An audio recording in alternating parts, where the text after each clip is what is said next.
of paper. You'll sign this piece of paper. If you don't do it, save me the embarrassment, save yourself the discomfort of being terminated. Go find another position within the next 60 days. It's your choice. Either meet these expectations or voluntarily get out. But if someone doesn't do it, those are the rules, and that's the way we got to play. Incidentally, when you get into productivity for these vertical growth things, understand that there are two issues. Most agents don't see enough people. Most managers don't see enough recruits. Most people are looking for some way to beat the system the easy way. There are two things we've almost got to do, both as managers and as agents: see more people. Now, I told you yesterday, if you were at the sales session, I literally have breakfast and lunch every day in order to get 10 interviews a week in before I start making interviews. That's more people than a lot of my peers see in an entire week. As a matter of fact, I'm here now. I get back to the United States on Sunday. On Monday, I'm doing an agency meeting Monday morning, and then I'm speaking for an insurance company in the afternoon. On Tuesday, I have a breakfast with one of my associates and a lunch with one of my associates, my normal pattern, and dinner with another associate. All three of the meal times are already planned out, and I made those appointments 3-4 weeks ago. I use every opportunity to be with people. Don't misunderstand this. I don't try to sell all these people. I just figured out a long time ago that the only thing I get paid for is people. From 8 a.m. to 6 p.m. every day of my own countries, or being able to fly first class wherever I go, or eat in any restaurant, or meet all these great calls. From 8 a.m. to 6 p.m. every day is people time. I don't care if I'm just having a cup of coffee with someone I'll never do business with. I don't care what I'm doing. I use 8 a.m. to 6 p.m. for people. There's no way, if you get used to this being exposed to large numbers of people, that eventually some of that isn't going to convert to business opportunities. Maybe not now, maybe not for 3 years, but they will develop. Most people spend their time behind the desk from 8 a.m. to 6 p.m. if they're managers. I think that is totally wrong. Now, there may be people in my office, and if you ever come to my office, you'll find out that my office door is open and no one needs an appointment to speak to me unless there's someone, and you will handle the underwriting, and you will fill out the applications, and I'll put you on the case as a gift for 10 or 20 questions. It's only people that matter from 8 a.m. to 6 p.m. Now, the third growth area, and I'm tearing through this, I'm sorry. I know there's no way for you to absorb what I would love to share with you in the time we got, but the third area is personal growth. That is the number one weakness in the United States for managers. Managers tend to get bogged down with company administration, with underwriting, with cost controls, with due diligence, with compliance, with so many things that have absolutely nothing to do with horizontal growth, vertical growth, and your own personal sales skills. And unfortunately, we're getting bogged down because the governments are hitting us with more administration. Our companies have higher expectations. The mail keeps pouring in, the phones keep ringing, and we're not doing what we get paid for. I hire people to do that junk for me. Now, I may have to supervise the people I hire, but those are not things for which you and I get paid. And whether you're an agent or a manager, somehow or other, you've got to separate in your mind the two functions in our business. Sometimes we're on offense. Sometimes we're producing and doing creative things. Sometimes we've got to do this administrative stuff. If you've heard me before, and I did a workshop at the Round Table 2 years ago on time control, I do all of my paperwork 2 nights a week. Sandy is used to this. 2 nights a week, I do not get home until I get done. Maybe at 10 o'clock, maybe at 1 in the morning. But I will not do paperwork or administration or compliance or the reading of the letters or doing the mail from 8 a.m. to 6 p.m. I do it 2 nights a week, and my desk is clear. Now, you could tell from the introduction, I have as many irons on the fire as anybody in this room. I have always done multiple things, including untold amount of volunteer work. I've written books and I've done tapes, and I can still get my desk clear to the wood by working just 2 nights a week. One of the secrets of that is I've disciplined myself to never touch the same piece of paper twice. If I pick up a piece of paper, it ends up in the trash can or I attend to it. I don't delude myself by putting it aside for later or looking through a stack of papers to take out the good stuff. That applies to telephone messages, checks, bills, personal mail, home office materials, magazines, slight exception. Magazine comes in or something I should read, I drop it in my attaché case and carry it around till I can read it either after hours or on a trip or in a waiting room or whatever. But the real paper, touch it once and get done with it, because time is the most important thing. Another lesson, I don't know who you are, but you're the best you in the entire world. There is nobody in this room that can't be yourself better than I can be you or anyone else can be you. Conversely, no one else can be as good at being Norman Levine as I am. Each of us has the capacity to excel as an individual. Too many people in our business think they're standard rules or go around trying to clone somebody else, trying to be like them. Yeah, pick brains. Listen to Bill. Listen to the people that spoke today. Listen to me. But extrapolate from it those things that you can use to be a better you. You've got to have the creativity and the excitement and the enthusiasm to become the best you can be by taking advantage of your unique skills. When I was first building an agency, people used to say, how could you recruit to an agency when you had no credentials? Easy. You figured out some way of saying you were the best. And I'd look at a prospective recruit and I'd say, hey, I am the best agency in the entire city of New York for you, and I'll tell you why. I don't have any agents. You're going to get 100% of my time, and I'm going to work on you until you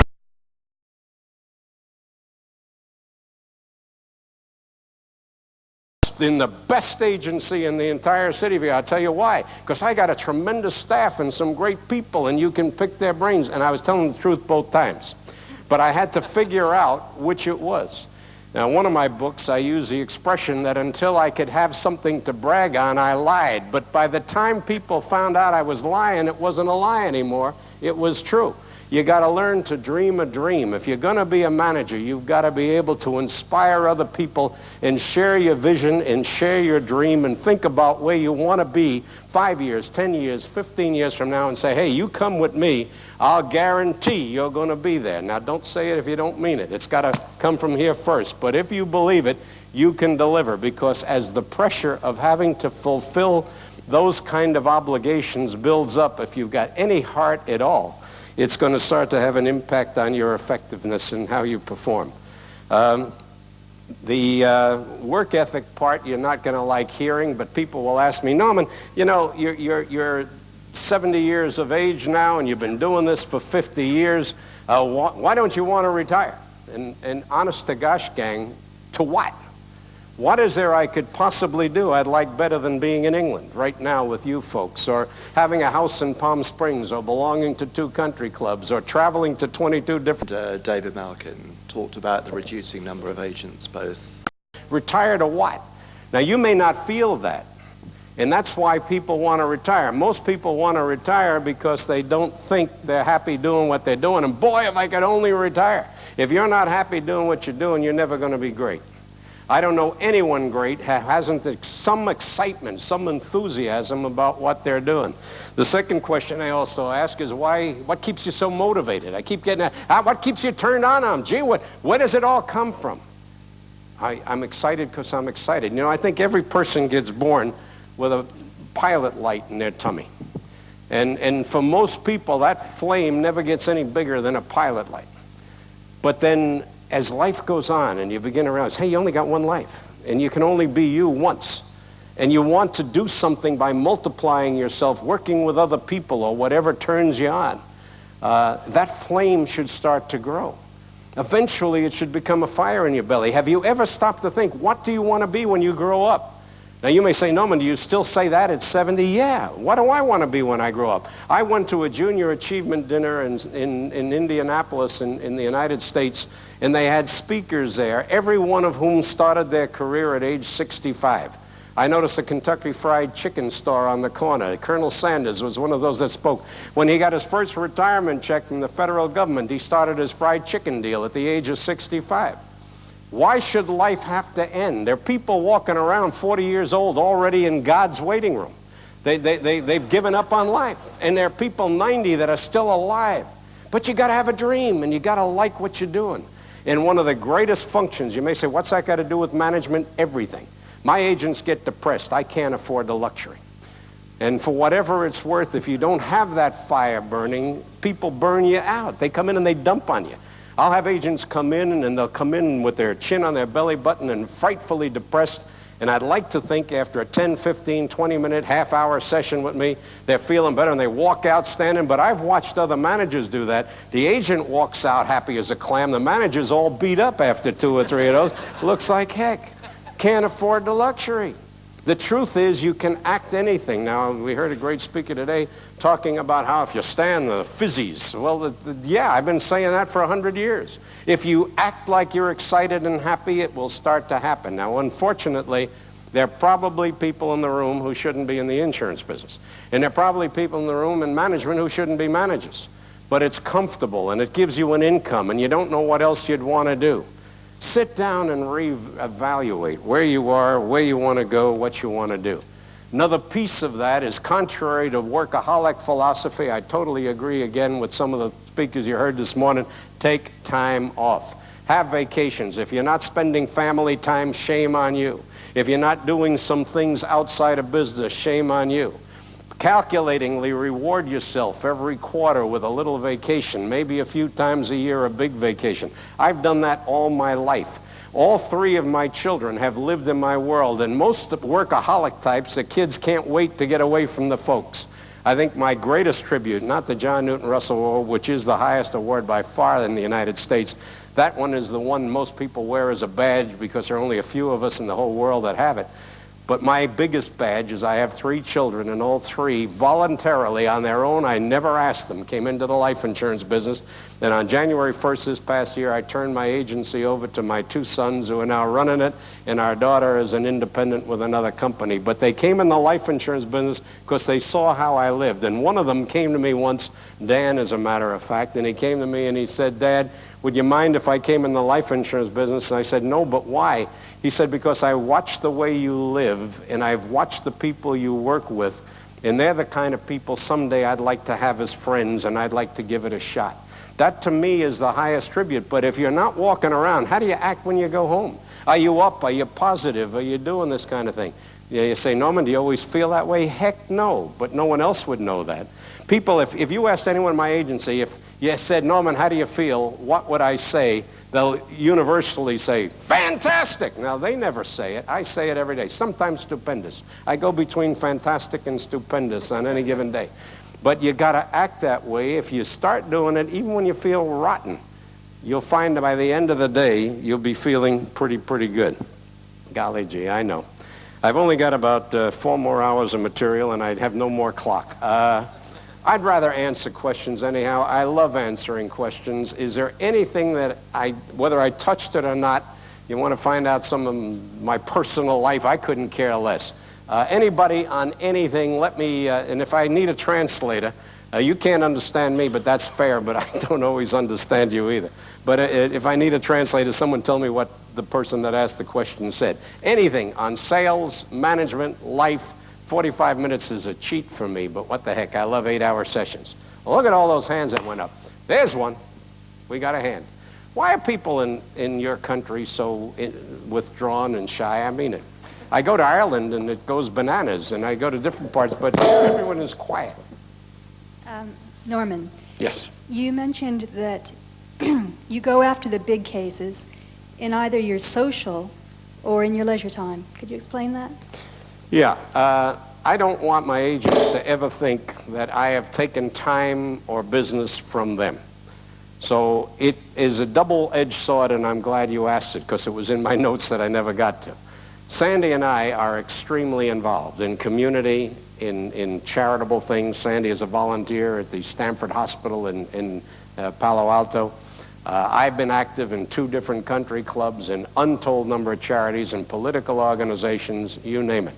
Because of this large exposure, I have been somewhat selective in where I spend that time. And I spend it where I'm likely to meet people that I would intellectually enjoy, but who also happen to be reasonably successful. So that most of my prospecting comes from things that I think I should be doing to improve my image. If an agent of mine wants tickets to opera or wants to get into some country club to play golf or whatever, they know they can come to me because I've got the clout to do it. That's part of this social image that I build up. By doing all of these things, I also find most of my recruits and all of my business from those sources. Now, how do I do it? I have literally been sitting at a table in Las Vegas with a friend of mine where we go away for a weekend, and in between the blackjack dealer dealing cards sold a life insurance policy.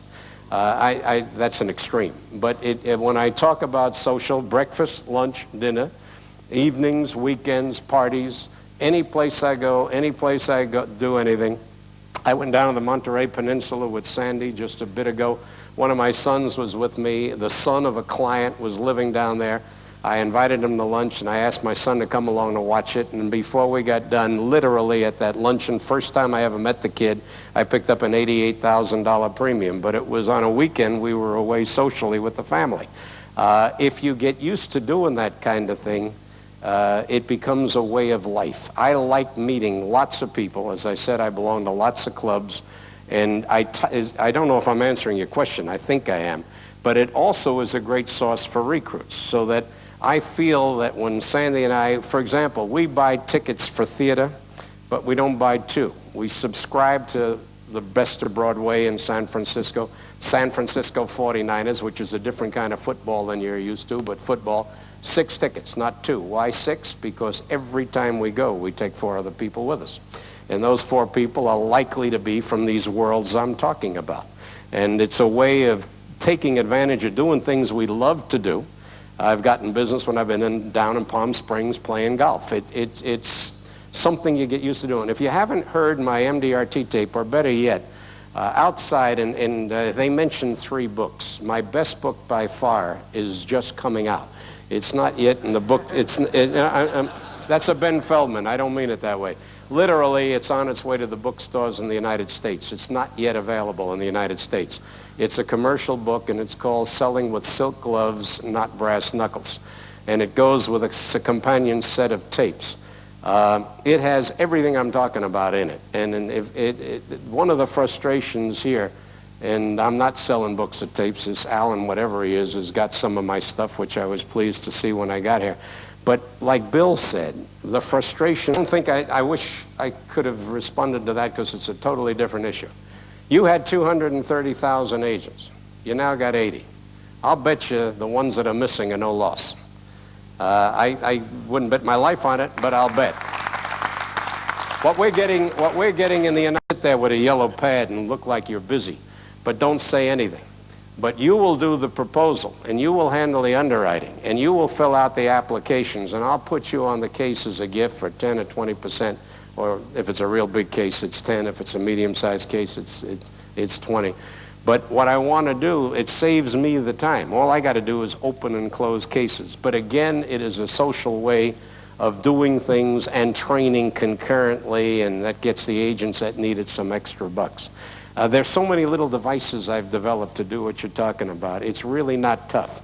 But I don't ever go out on a case if there isn't $5,000 to $10,000 of commissions involved, and anything else I kind of give away or use as a training exercise and give it totally to the agent. Like that question. Yes? I may have trouble.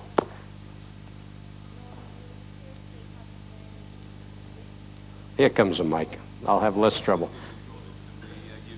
Yeah, I'd prefer that too.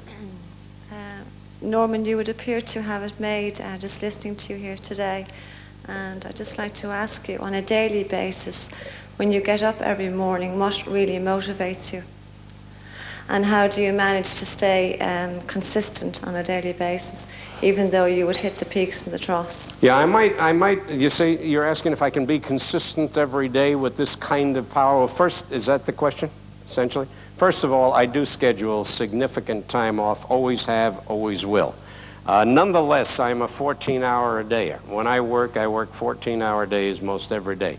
I read Frank Betcher, and I may allude to this tomorrow from the main platform. I'm not sure, because I'm not sure yet what I'm going to do tomorrow, just like I didn't know what I was going to do here today. But I read Frank Betcher back in the 1940s and 50s, before most of you were born. Frank Betcher wrote a book about how I raised myself from failure to success.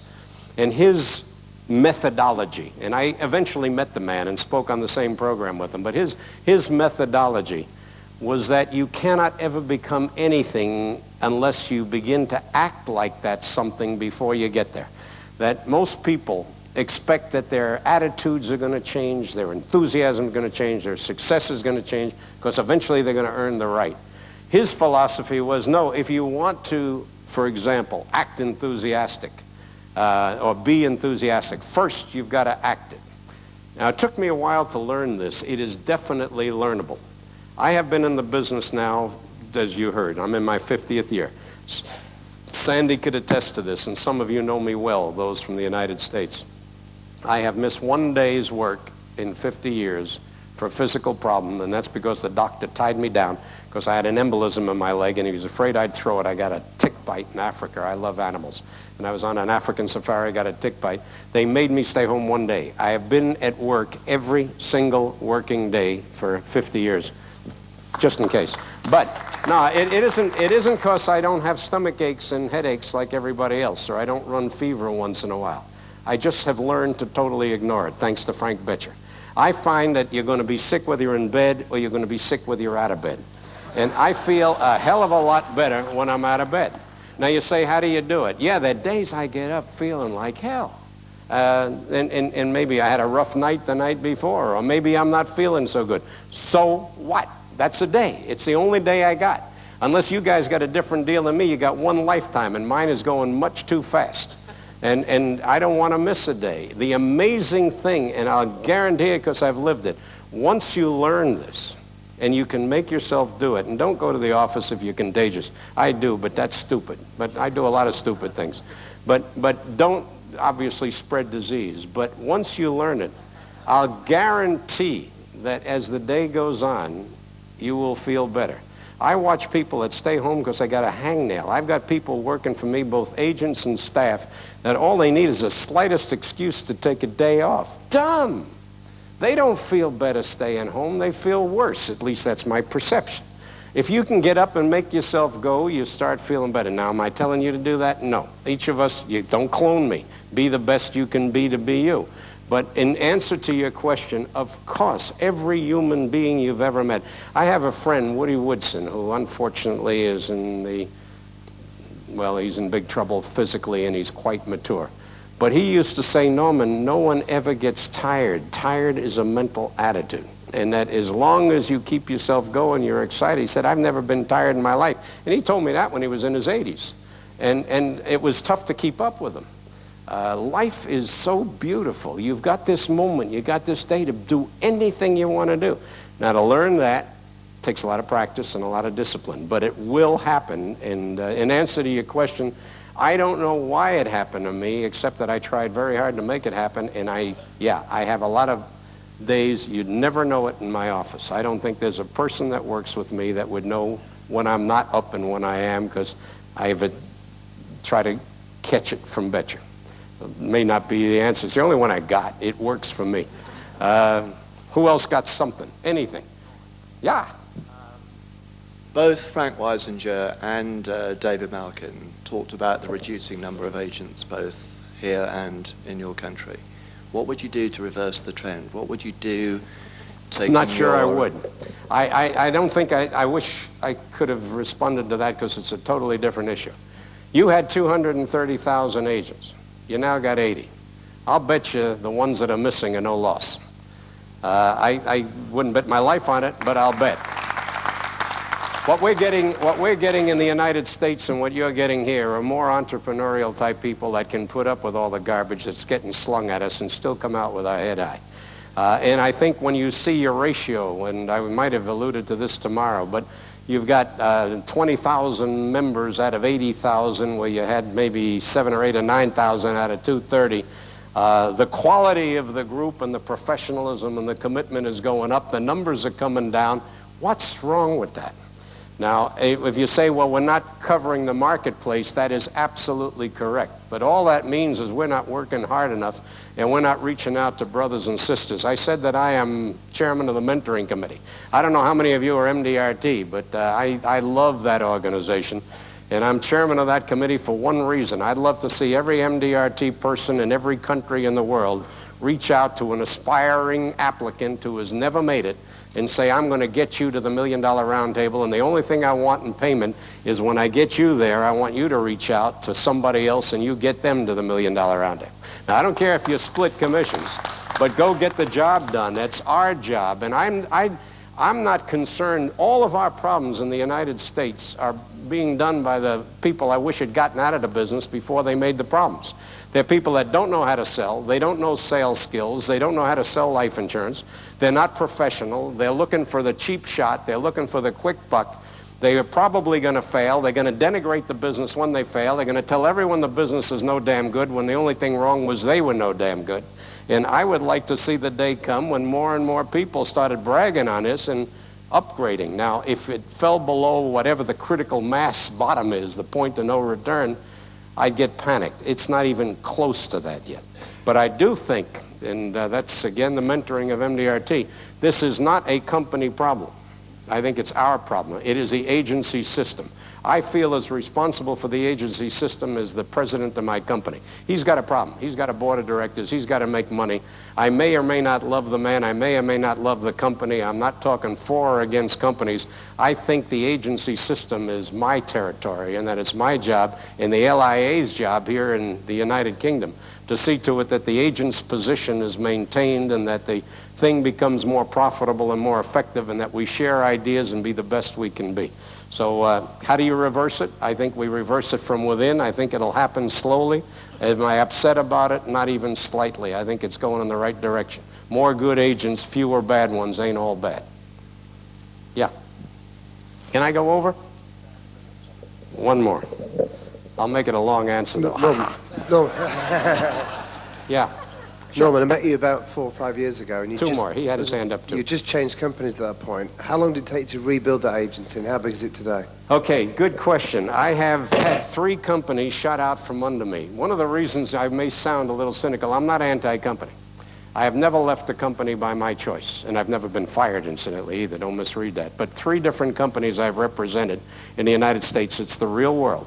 2 of them have chosen to get out of the career, what you call tied agent distribution system, and 1 of them went bankrupt. So 3 different times I've had to change companies. How long did it take to start up again? Amazingly little. I moved from New York to California in 1975. In September of 75, to demonstrate that it could be done, I didn't know a prospect there. The only people I knew in California were life insurance people, and they weren't particularly good prospects for selling life insurance to. And I moved, and in September I got up in front of the 4 or 5 people that were in the agency that I took over, and I said, look, everyone in this room is going to make Roundtable by the end of this year or you're out of here. And I'm going to prove it can be done because I'll make Roundtable this month. And in September of 1975, and I got to admit, I was scared when I said it. But nonetheless, I'm more afraid of failure than I am afraid of success. If I make a statement, to me, that's a bond. I hate being embarrassed. And if I said I was going to do it, I had to do it. That I learned a long time ago. That's what makes Norman run. In any case, I made twice Roundtable in September 1975 to people I didn't know when I got to California. I admit I worked harder and longer, and Sandy was at my side. It was a stressful month, but I did 2 times Roundtable in 1 month. Of the people that I originally picked up, 4 had never made, none of them had ever made Roundtable before, but 4 of them made Roundtable that year, admittedly with my help.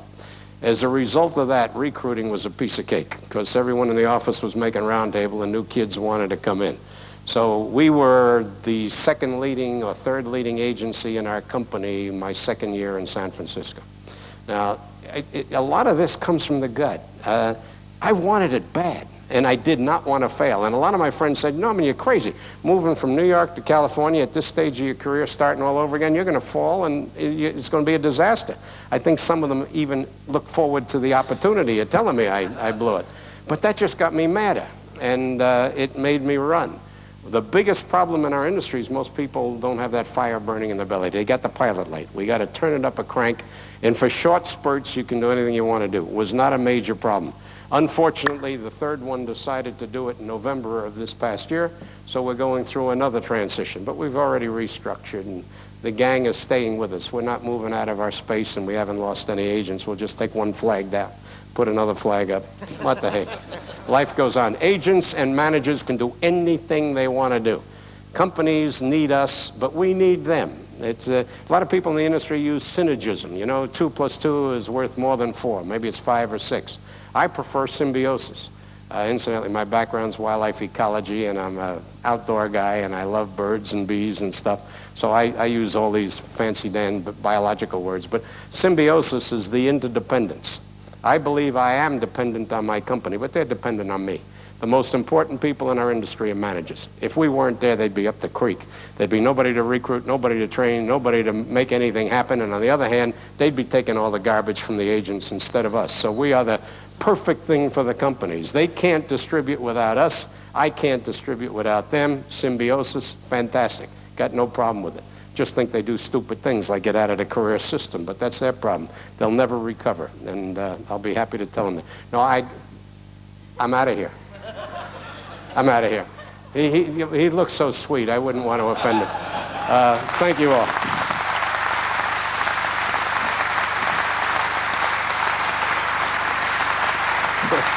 Thank you, gang. Love you.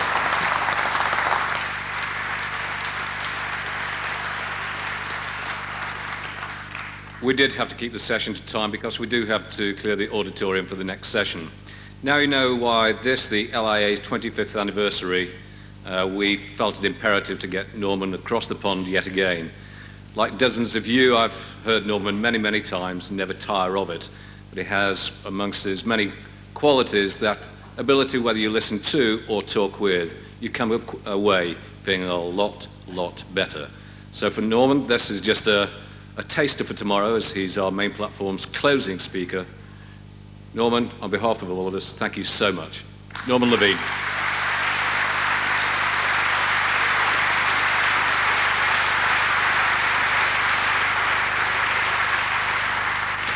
And for those who are not staying for the next session in this auditorium, could you please vacate as soon as possible, as they will want to start on time too. Thank you.